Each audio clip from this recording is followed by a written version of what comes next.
The ultimate luxury sedan has always had that exquisite blend of sporty performance and opulent luxury, with the secret sauce being the pleasure the car gives the driver when he drives it.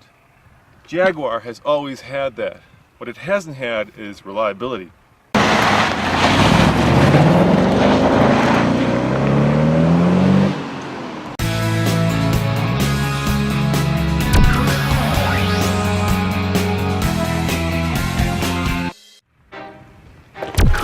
You won't believe it, but when it comes to luxury, Lexus has always been top-notch. It's always been really reliable. What it hasn't been is very interesting, fun, visceral. Guess what? Something may have changed.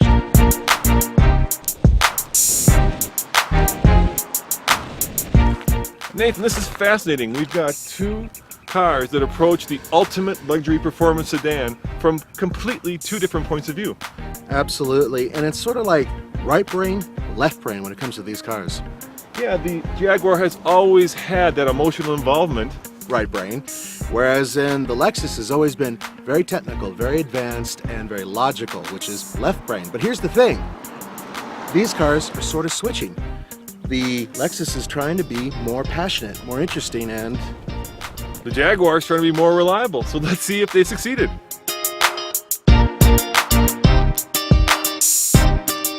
So you would think that if it's an F Sport, it must be fast. It is, but it's no faster than the regular GS. I'll show you why. Under this hood is a 3.5 liter V6 that puts out 306 horsepower and 277 pound-feet of torque. That's okay. Surprisingly, this thing is really fast. It's all-wheel drive. Off the line, this thing is remarkably quick.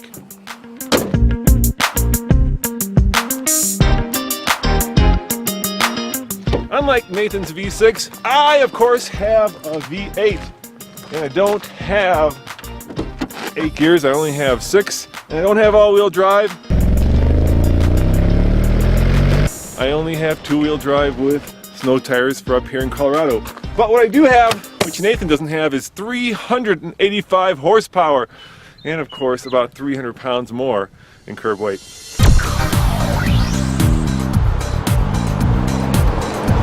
.385 horsepower, it's gonna be thirsty. And a combined 19 miles to the gallon is not great, but if you can afford $67,000 for this car, you can afford 19 miles to the gallon.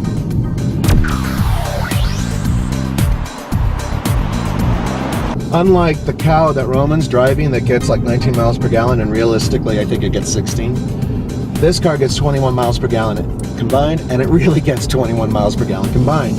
Kind of helps that it has a V6. It's not bad. Price? It's pretty steep. It's just under $60,000.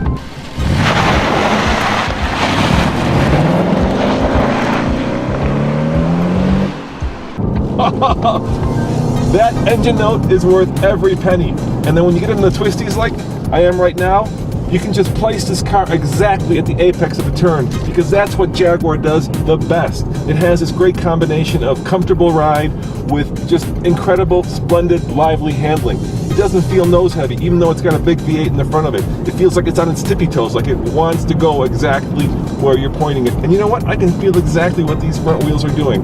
I love the Jaguar for this reason. This is where it excels.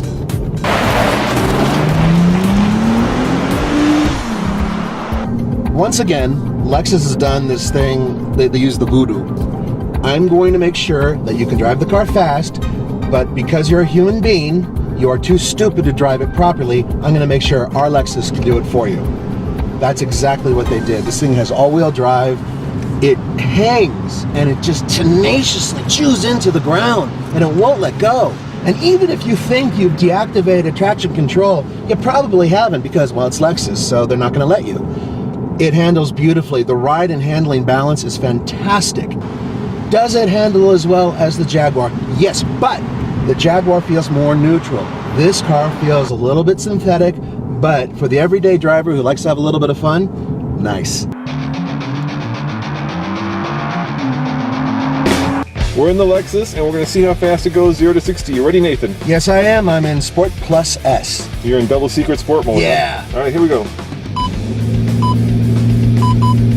Go. Whoa, nice takeoff. Okay, engine sounds good. Didn't get a full rev there, but you're at 6,000. It should be 60. All right, let's see what the app says. And the result, my friend, 0 to 60. Take a guess. 7? You are right. Whoa! 7.06 seconds. Okay, as we always say, we're over a mile above sea level, and in this particular case, this car does not have a turbocharged engine or supercharged engine. It's normally aspirated. It's a regular V6, but I gotta tell you, for a car like this, that's really impressive. All right, Nathan, I have it in triple secret sport mode. Hey, are you gonna use the paddle shifters? No, I'm not. This can't do what it does best, and that is shift for itself. Sweet. Okay, here we go. You ready? Yeah. Here we go. Oh, bad launch.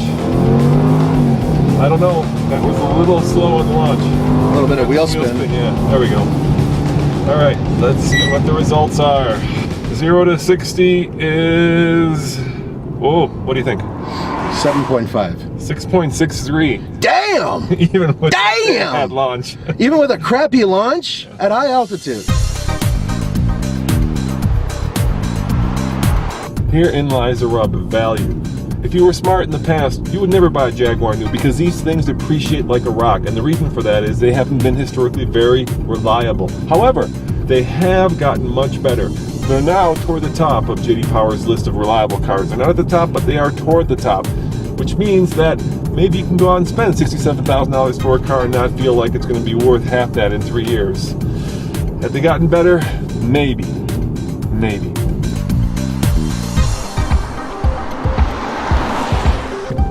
Competition besides the Jaguar, the E-Class, the BMW 5 Series, and the Audi A6. All of those cars have a little bit more testes over this car, but in terms of overall refinement and this amazing feel, I'm giving it to the Lexus. The stitching, the pewter finish, wow, much better than the usual diluted kind of septic feeling that Lexuses normally have. This is fantastic. It's one of my favorite interiors. All right, guys, I'm going to show you something that just drives me absolutely batty. I start the Jaguar up, put on my seatbelt, and put it in reverse. Do you know it has a reverse camera? Because, you know what? There, finally. It took probably a good 3 seconds before that reverse camera came on because this is so slow. I've actually backed up my entire driveway without the camera ever coming on. Come on, guys, you can do better. You know, Nathan, I think the perfect sporty luxury sedan is somewhere in between these two cars. Yeah, and in the murky universe in between the two with a manual transmission, that would be the ultimate in luxury and performance. Because the Jaguar has the best engine note, ride and handling, and the worst interface. That screen that you touch that doesn't work. Oh, it is so frustrating. It's infuriating. This has one of the best infotainment systems ever, and its performance is really good, but it's not quite there with the Jaguar. So if it were my money, I'd still go for the Jaguar. Despite how wonderful this car is and the fact that Lexus has finally grown an ego and a conscience, I'd still buy the Jaguar. As always, this is Roman. And Nathan. See you guys next time.